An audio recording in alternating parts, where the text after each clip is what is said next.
शिव केवल दिखावट में नहीं होना चाहिए।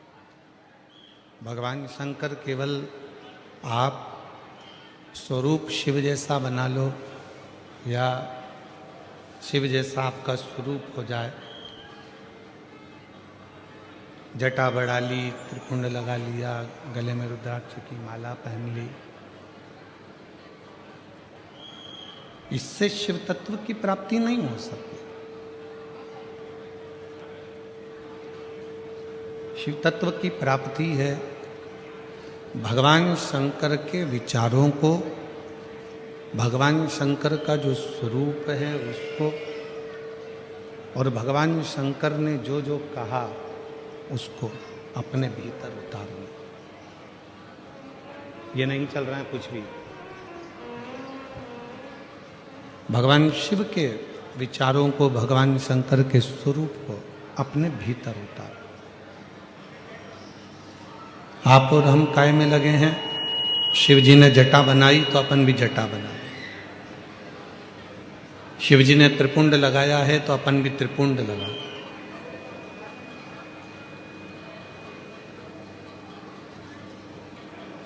शिव जी ने मृगछाला पहनी है तो अपन भी मृगछाला पहन। नहीं, शिव महापुराण की कथा कहती है कि शंकर के जो स्वरूप दिख रहा है उस स्वरूप को अपना बनाने से पहले शंकर भगवान के जो विचार हैं, शिव जी ने अपने मस्तक पर गंगा रख रखी है, अपने मस्तक पर गंगा है। क्यों रखी है? कि जितना हो सकता है बुद्धि की भी शीतलता हो, मन की भी शीतलता। शिव जी ने अपने गले में विषधर रख रखा है, सर्प रख रखा है। क्या दर्शाना चाहते हैं? कि उस सर्प को, वो वासुकी नाग जिसको मंथन के समय पर उपयोग में लिया, उसके बाद उसको फेंक दिया गया, छोड़ दिया गया, एक कोने में ले जाकर डाल दिया गया।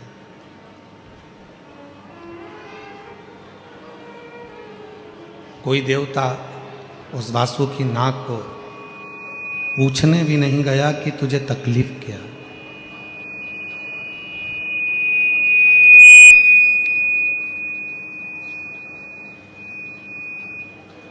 कोई देवता उसके पास में जाकर नहीं पूछा कि तुझे कष्ट क्या है, कि तुझे तकलीफ क्या है, क्यों तुझे तकलीफ है, क्या दिक्कत है।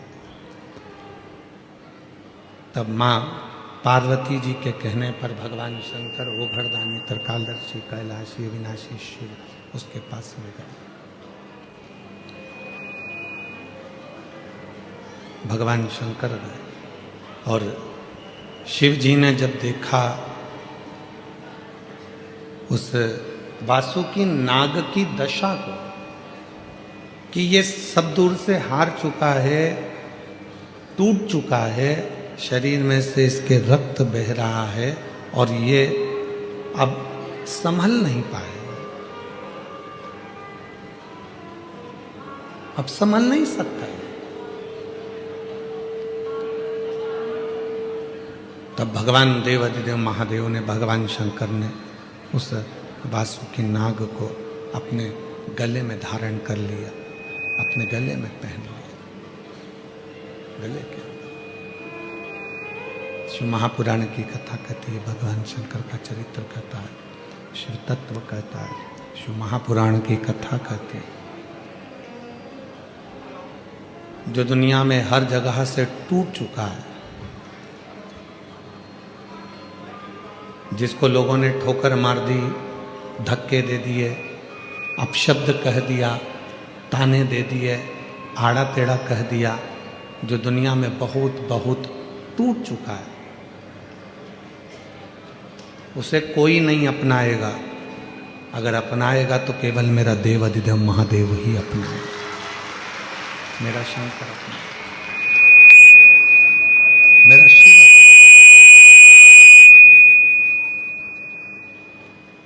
उसके सिवाय कोई उसको अपना नहीं सकता।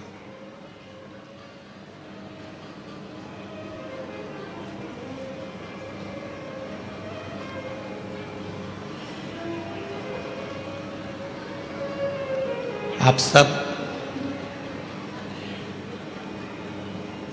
भगवान श्री श्याम नरेश जी की कथा का स्मरण करते हैं। श्याम बाबा का कीर्तन भी करते हैं, हम भी दर्शन करते हैं, आप भी दर्शन करते हो। पर एक समय ऐसा आ गया था कि बर्बरीक के पास में लड़ने के लिए जब कुछ नहीं था तो बर्बरीक ने भी शंकर की आराधना कर कर 3 बाण भगवान शिव से प्राप्त किया था। और शिवजी ने कह दिया था कि ये 3 बाण, इसलिए दुनिया के लोग कहते 3 बाण धारी। श्याम बाबा के लिए दुनिया कहती है ना 3 बाण धारी हारे का। वो 3 बाण किसने दिए? भगवान देव अधिदेव महादेव।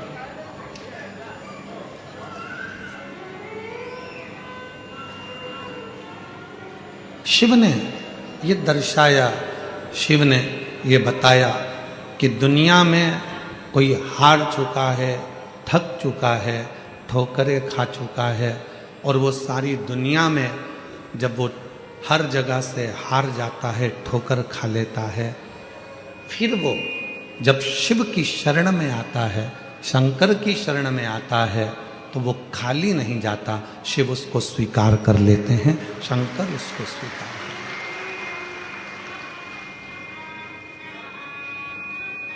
ऐसा कोई देवता 33 कोटि देवताओं में कोई ऐसा देवता बता दो जिसको मेरे देवाधिदेव महादेव ने कुछ ना दिया।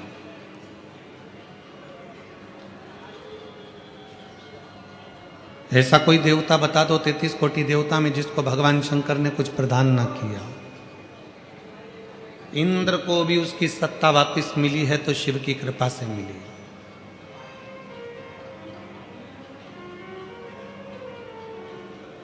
ब्रह्मा जी के शीश को भी श्राप से मुक्त करा तो भगवान शंकर ने करा।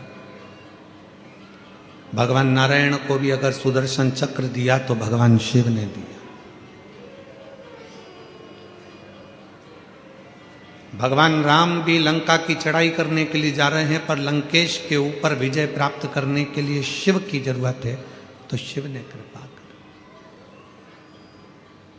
जब भगवान कृष्ण की 16,108 रानियों से संतान की प्राप्ति नहीं हुई, तब गर्गाचार्य बाबा के कहने पर शिव की आराधना करें।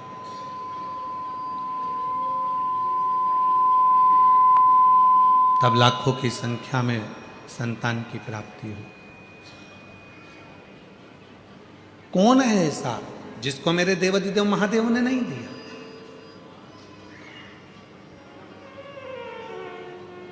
माँ दुर्गा, माँ सती, जगतजननी, कुष्मांडा, बगलामुख, मातंगी, धूमावती, जितनी जितनी देवियां हैं, सारी देवियों को भी अगर कुछ प्रदान किया है तो मेरे शंकर भगवान ने उन शक्तियों को प्रदान किया। शिव ने दिया।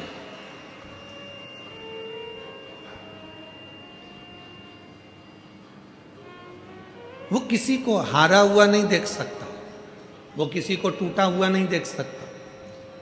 एक पत्र आया है, देखो आज के जमाने में भी सावित्री होती है।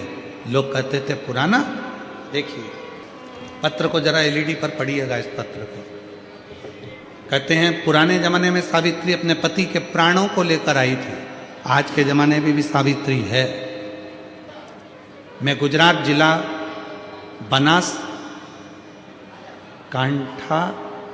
बनासकांठा दियोदर की रहने वाली हूँ। मेरा नाम रीटा बेन ठक्कर है। मेरा मोबाइल नंबर ये है। कहीं बैठी हो तो आ जाइए। आप ही हैं? एक बार ऐसा हाथ हिला दो। हाँ, वापिस हाथ हिलाओ एक बार। हाँ जी, दिख गए, आ जाइए, आ जाओ। गुरुजी, शादी के समय पर यह मालूम नहीं था कि पति बोल नहीं सकता, सुन नहीं सकता। विवाह हो गया। जब विवाह हो गया, आ गए तब मालूम पड़ा कि पति की वाणी नहीं और श्रवण शक्ति नहीं। मेरे पति जन्म से ही ना बोल पाते थे ना सुन पाते थे। विवाह तक मालूम नहीं पड़ा, विवाह होने के बाद मालूम पड़ गया कि ना बोल पाते ना सुन पाते। जब विवाह होके ही आ गए तो हमारे घर के संस्कार ऐसे नहीं कि कुछ बात के लिए कुछ विचार किया। हमने हमारे ससुर जी से कहा ना तो ये बोल सकते हैं ना सुन सकते हैं, और अब आपने क्या इनको कोई